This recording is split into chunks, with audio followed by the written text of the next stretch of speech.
Hola, ¿qué tal? Mi nombre es Iván Carrillo. Bienvenidos al Noticiero Científico y Cultural Iberoamericano NSC. Acompáñenme en este recorrido de 30 minutos para explorar cómo el conocimiento y la cultura transforman nuestras vidas. Este espacio es gracias a la Asociación de Televisiones Educativas y Culturales Iberoamericanas, ATEI, y también está a su alcance en la plataforma Dailymotion. Esto es lo más relevante de la ciencia y la cultura. Durante el siglo XX, la demanda de alimentos propició un aumento en la producción agrícola, como sabemos, una fuente por excelencia del sustento humano.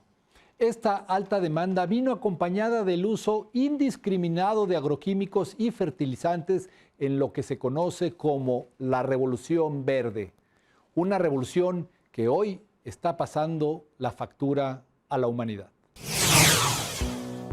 La Organización de las Naciones Unidas para la Alimentación y la Agricultura define la agroecología como una disciplina científica que estudia la interacción de los diferentes componentes del suelo para generar prácticas que estabilicen la producción de alimentos con base en la conciencia social y en los conocimientos de los guardianes reales de la tierra, los agricultores.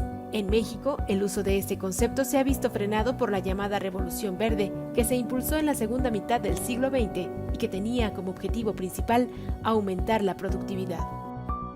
¿Cuál es la lógica de la Revolución Verde? Bueno, pues, ¿qué necesitan las plantas? Nutrientes. Pues, ¿cómo le damos nutrientes? Pues con fertilizantes. Pues metamos fertilizantes en todos lados.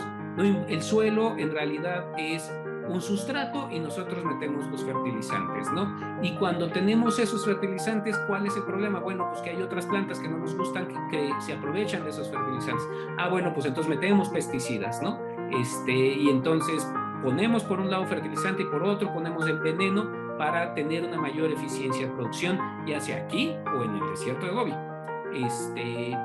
¿Cuál es el problema con todo eso? Bueno, pues el problema es que no se considera que el suelo no es sustrato, el suelo es todo un ecosistema por sí solo. El suelo tiene hongos, tiene bacterias, tiene lombrices, tiene insectos, tiene todo lo que le permite generar un ecosistema que es el que le ayuda a crecer a la planta. La agroecología es lo contrario. La agroecología es en qué ecosistema estoy y cómo puedo aprovechar ese ecosistema, no matándolo, sino utilizándolo a mi favor. La misión es trabajar con el ecosistema y no en contra de este. La agroecología busca tener una mejor calidad en la producción de alimentos a corto, mediano y largo plazo. Un ejemplo de esta práctica puede verse en Xochimilco, sitio al que Luis Zambrano llama un socioecosistema.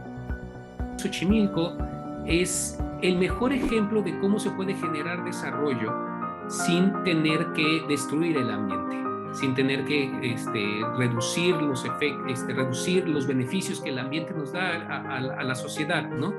Porque lo que hizo Xochimilco durante más de 2000 años, la gente que vive en Xochimilco y que ha vivido en Xochimilco y que ha generado toda esta tecnología tradicional que es la chinampería, lo que hizo fue justamente aprovechar y trabajar con la naturaleza para producir cada vez más alimento y a la vez promover más hábitat y más nicho para todas las especies acuáticas.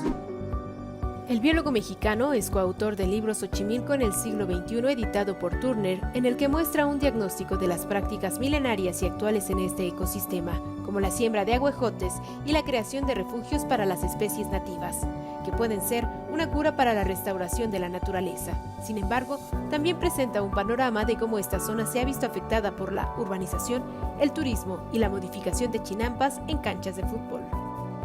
Hay otra serie de actividades que podemos hacer para ir restaurando Xochimilco en la parte ecológica, pero también en la parte económica para que los chinamperos tengan una vida digna y también en la parte social para que se sientan responsables y se sientan reconocidos de estar trabajando en la chinampería. Todo eso es parte fundamental de un solo sitio. Ahora imaginemos todos los diferentes ecosistemas o socioecosistemas del país. El entender a las otras culturas, abrazar la información y dialogar con las propias culturas, con la propia ciencia y tecnología, es lo que nos va a dar las bases con la naturaleza. Desde México, reportó para el Noticiero Científico y Cultural Iberoamericano NSC, Karen Rivera de Canal 22. ¿Por qué los días terrestres duran 24 horas? La respuesta no es tan sencilla como se piensa e involucra a otros planetas hoy desaparecidos. Así nos lo explican en la siguiente cápsula.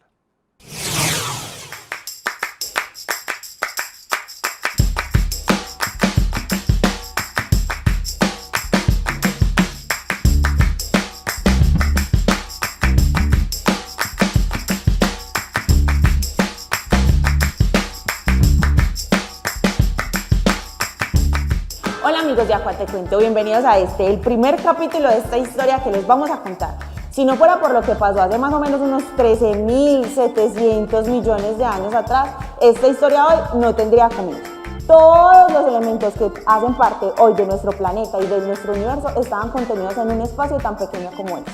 Resulta que después de unos cuantos millones de años, todo se unió tanto que ¡pum! El Big Bang. Luego del Big Bang se dio origen al Sol, las estrellas, millones de galaxias que nosotros conocemos.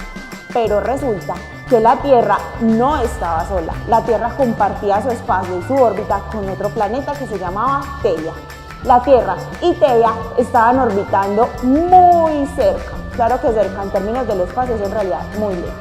Resulta que después de unas cuantas órbitas, de unas cuantas vueltas, Theia y la Tierra chocaron. Esa colisión fue tan fuerte que luego de ese choque Theia se derritió y de ahí salió la Luna. La Luna tiene unas rocas muy parecidas a las de la Tierra. De ese punto fue que salió la teoría. Esa colisión hizo que la Tierra empezara a girar y la dio su eje. En esa época los días duraban solamente 5 horas. Después de unos cuantos millones de años la Tierra se estabilizó, comenzó a girar, nuestros días comenzaron a durar 24 horas y es cuando se da lugar al agua. Eso lo vamos a ver en el próximo capítulo. Los invito a que sigan súper pegados a nosotros. Chao.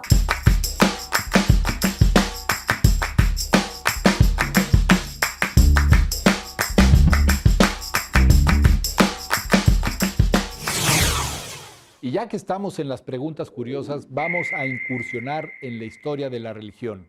¿En realidad sabemos cuándo nació Jesús? Esto nos responde curiosamente. Navidad, la fecha en que celebramos el nacimiento de Jesús. Pero, ¿realmente sabemos cuándo nació Jesús? La verdad es que no. De hecho, durante los primeros 200 años, los cristianos no celebraban la Navidad. Celebrar aniversarios y cumpleaños como lo hacían los romanos se veía como una costumbre pagana, según lo cuenta Orígenes de Alejandría, uno de los padres de la Iglesia. En el año 200, Clemente de Alejandría propone muchas fechas posibles, pero ninguna es el 25 de diciembre. Es hasta el siglo IV que se proponen 2 días. Para la Iglesia occidental es el 25 de diciembre, para la oriental, el 6 de enero. San Agustín de Hipona relata que un grupo de cristianos de África del Norte, llamado los Donatistas, llevaba tiempo celebrando el nacimiento de Jesús el 25 de diciembre. Si según muchos estudiosos es más probable que Jesús haya nacido en verano, ¿por qué prevaleció esa fecha de invierno cuando el terrible frío de la región de Belén imposibilitaría los viajes y los censos? La teoría más extendida es que el 25 de diciembre es muy cercano al solsticio de invierno, el día más corto del año, fecha que muchas culturas celebraban desde antes. Los romanos, por ejemplo, celebraban la Saturnalia, donde festejaban e intercambiaban regalos. Y el 25, el regreso del sol invicto, cuando las horas con sol empezaban a alargarse otra vez. Otra teoría muy interesante es la siguiente. Según las escrituras y haciendo las conversiones correspondientes, Jesús fue crucificado un 25 de marzo. Por seguir una simetría sagrada, se pensó que la anunciación y concepción de Jesús debió haber ocurrido el mismo día. ¿Y qué tenemos exactamente 9 meses después? El nacimiento de Jesús el 25 de diciembre. ¿Y el año? Las únicas pistas las dan los evangelios de Mateo y Lucas, que lo ubican en el reinado de Herodes entre los 16 y 4 antes de Cristo. Curiosamente. Y aunque no coincidan las fechas, es buen momento para recordar el mensaje de Jesús. Ámense los unos a los otros. Así que ya sabes, ama a tu prójimo como a ti mismo y ¡feliz Navidad! El rinoceronte blanco es el segundo animal más grande del continente africano, solo después del gran elefante. Suelen vivir varias décadas, pero esta longevidad biológica se ve interrumpida frecuentemente por la caza furtiva. Por suerte no fue el caso de Toby, quien gozó de una larga vida. Murió Toby, el rinoceronte blanco más viejo del mundo. Nonno Toby, como le decían, vivía en el Parco Natura Viva, un zoológico cerca de la ciudad italiana Verona. Según una portavoz del parque, el 6 de octubre el animal se derrumbó cuando volvía a su refugio nocturno y después de aproximadamente media hora, su corazón se detuvo. Tenía 54 años. Toby era un rinoceronte blanco meridional, que después del elefante es el mamífero terrestre de mayor tamaño. Pertenece a una de las 5 especies de rinocerontes que no se consideran en peligro de extinción. Normalmente viven hasta los 30 años en la naturaleza y hasta los 40 cuando están en cautiverio. Ahora Toby será embalsamado y exhibido en el Museo de Ciencias de Trento. Mucho se ha hablado de las virtudes del café para la salud humana, pero su consumo podría ser no tan benéfico para el planeta. Por ejemplo, 7 capuchinos a la semana equivalen a 76.7 kilogramos de CO2 al año, o lo mismo que consumir 32.78 litros de gasolina. Para reducir este impacto, ya se habla del café de laboratorio. Después de la carne, llega el café de laboratorio. Estos gránulos son producto de un cúmulo de células procedentes de una planta de café, en condiciones de temperatura, luz y oxígeno, controladas al detalle en un bioreactor. La técnica fue desarrollada por científicos finlandeses que aseguran que de esta forma se puede fabricar una de las bebidas más consumidas del planeta de forma más sostenible. El café es por supuesto un producto problemático. Claro que es un producto de lujo, pero al final es un producto barato. Por eso hay múltiples problemas aquí. En el proceso de producción hay temas de derecho a la tierra, está el tema general del cambio climático, por lo tanto el área de producción de café se está reduciendo. El café desarrollado por estos científicos se basa en los mismos principios de agricultura celular que se usan cada vez más para la carne cultivada en laboratorio. Una vez tostado, el polvo se prepara exactamente de la misma manera que el café clásico. Es cercano al café en sabor. En general lo describo en algún punto entre un té negro y un café, un punto intermedio. Pero dicho eso, debemos admitir que no somos tostadores profesionales de café, y gran parte del sabor tiene que ver con las opciones de tueste.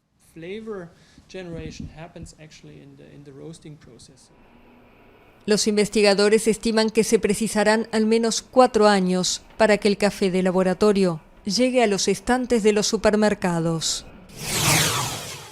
Para la cultura de Occidente se trata de una curiosidad que observamos en las vacaciones veraniegas y que llama la atención por sus formas viscosas. Me refiero a los pepinos de mar, una especie de equinodermo que se ha visto depredada por el apetito desmedido que despierta en muchos países asiáticos y que ha propiciado acciones para su explotación responsable. Ecuador reabrirá el próximo 12 de julio la pesca controlada de pepino de mar en la Reserva Marina del Archipiélago de Galápagos después de 6 años de la última temporada de captura de esta especie, la cual se registra actualmente un excedente poblacional. La decisión fue anunciada esta semana por el Ministerio del Ambiente, Agua y Transición Ecológica y el Parque Nacional Galápagos, PNG, tras alcanzar un acuerdo con los representantes de las 4 cooperativas de pesca artesanal del archipiélago que alberga a las famosas Islas Galápagos. El director del PNG, Dani Rueda, indicó que estudios de monitoreo evidencian una recuperación poblacional del pepino de mar, por lo que existen las condiciones para abrir la temporada de captura de este equinodermo con una cuota mínima de 600.000. Este año el resultado fue de 12 pepinos de mar por cada 100 metros cuadrados en los transectos de monitoreo, lo cual indica que está por encima del punto de inflexión que permite la pesquería de pepino de mar en la Reserva Marina de Galápagos. Los pescadores artesanales tendrán 60 días para pescar en los sitios autorizados de las islas Española, Fernandina, Floreana, Isabela, San Cristóbal y Santa Cruz del archipiélago de Galápagos. Durante este periodo de pesca permanecerá cerrado el semillero ubicado en el Canal Bolívar, que separa la isla Isabela de la isla Fernandina, considerado como una zona prohibida para esta actividad. En 2015 fue el último año en que se desarrolló una pesquería de pepino de mar. Según las autoridades locales, la apertura de pesca controlada prevista para julio próximo se realizará bajo estrictas medidas de manejo sostenible del recurso, el cual es muy codiciado en los mercados de Asia y Europa. En Galápagos y la costa de Ecuador existen aproximadamente 14 especies de pepinos de mar, de los cuales solo el pepino café tiene valor comercial. Las Islas Galápagos constituyen un archipiélago del Océano Pacífico ubicado a 970 kilómetros de la costa continental de Ecuador y fueron declaradas Patrimonio Natural de la Humanidad en 1978 por la Organización de las Naciones Unidas para la Educación, la Ciencia y la Cultura, UNESCO. Con información de la oficina en Quito, Ecuador, Noticias Xinhua.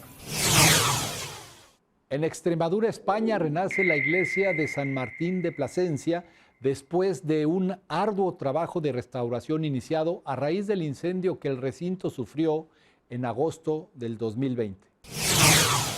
Ahí, con cuidado, ya está. Con un cuidado extremo y con la mayor delicadeza posible, una a una están sacando las piezas del retablo de la iglesia de San Martín de Plasencia, dañadas por un incendio en agosto de 2020. Ya han comenzado las obras para devolver a estas joyas a su estado original. Como están tan deterioradas, tienen tantas alteraciones por la capa pictórica, hay que tener mucho cuidado donde cogemos, donde el peso, cómo manipularlas y cómo poderlas llevar al otro espacio. El incendio afectó a las cubiertas del templo y sobre todo al retablo, famoso por sus pinturas de Luis de Morales. La restauración de todo contará con una inversión de 480.000 euros. La parte más significativa de la iglesia de San Martín, aparte de la arquitectura, que es una de las primitivas iglesias de Plasencia, es la joya que tiene en el interior, que quizás es lo que nos duele mucho a todos. El retablo de Luis de Morales, un retablo maravilloso del siglo XVI. Las obras podrían estar terminadas en febrero o marzo de 2022, justo para la exposición de las edades del hombre. El retablo tardará más. Contentos porque ha sido un año de mucho entendimiento. La verdad es que las instituciones desde un primer momento se pusieron de acuerdo y sabían perfectamente que había que actuar. El olor a humo dentro del templo aún está presente y el polvo y la ceniza se posan en cualquier rincón. Pero por suerte ya se están dando los primeros pasos para que esta iglesia originaria del siglo XII vuelva a lucir sus tesoros. Uno de los instrumentos de viento más tradicionales y emblemáticos del mundo es la trompa alpina, considerada símbolo nacional de Suiza. Su penetrante sonido puede escucharse hasta 10 kilómetros de distancia y en la actualidad se utiliza incluso para interpretar piezas de rock.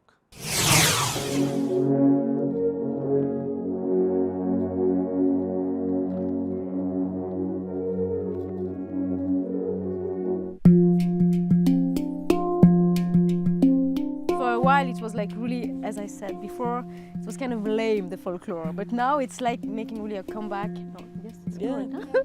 And I guess that now it's really cool again, it's really trendy.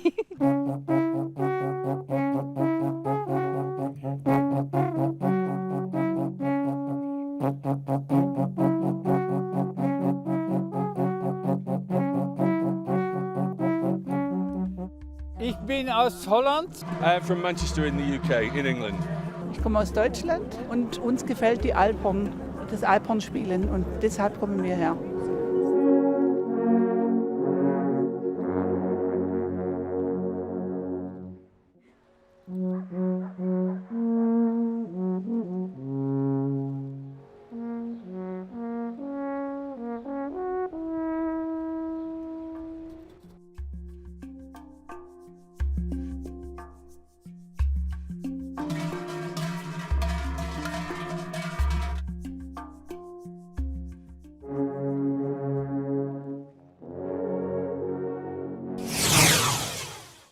Y ya que hablamos de instrumentos de viento, vamos a conocer una curiosa escuela de observación de venados que enseña a sus asociados a imitar el sonido salvaje de los animales.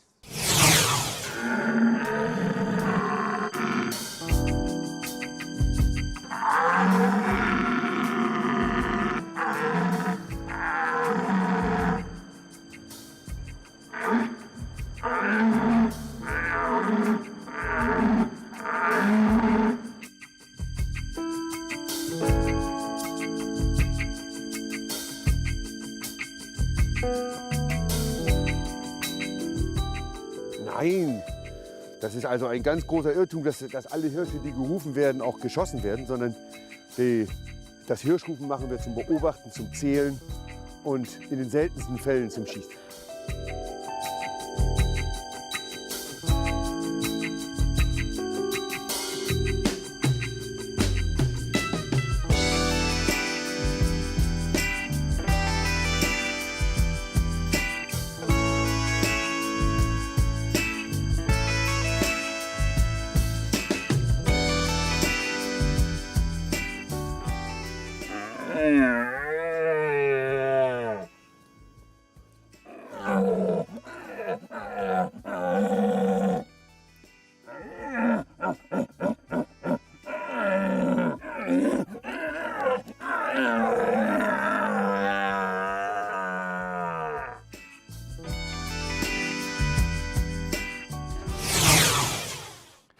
En verdad es un gusto que nos hayan acompañado en el Noticiero Científico y Cultural Iberoamericano NSC. Agradecemos a los socios de ATEI que a través de sus plataformas hagan posible este noticiero, al igual que a las agencias informativas AFP, EFE, Notimex, Xinhua, Euronews y Deutsche Welle. Soy Iván Carrillo, los invito a visitar nuestra página noticiasnsc.com y a utilizar nuestra aplicación. La próxima semana más información científica y cultural.